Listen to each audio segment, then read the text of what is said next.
Dès 1968, octobre 68, Georges Pompidou accorde à la Bretagne 5 grands aménagements, la 4 voies, le téléphone automatique, une université à Brest, une plateforme industrielle à Brest et un port en eau profonde à Roscoff.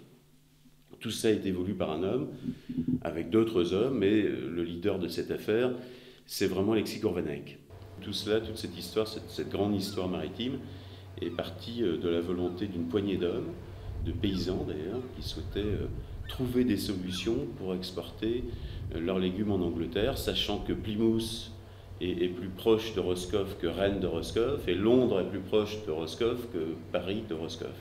Donc il y avait une évidence géographique, une évidence économique, une évidence culturelle et politique ensuite. C'était vraiment l'histoire du retour à la mer des commerçants bretons.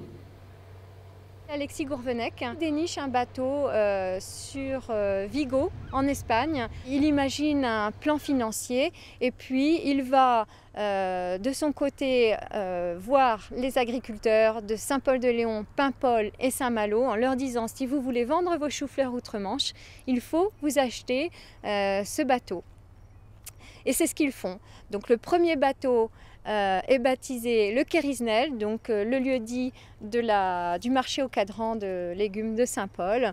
Et le 2 janvier 1973, il est inauguré, donc derrière le bagat de Landmiwé. Toute la population se presse parce qu'en écoutant Alexis Gourvenec, eh bien, il dit les gens étaient en train de se rendre compte qu'ils renouaient avec leur passé du temps des toiles de lin lorsqu'on allait vendre ces toiles de textile.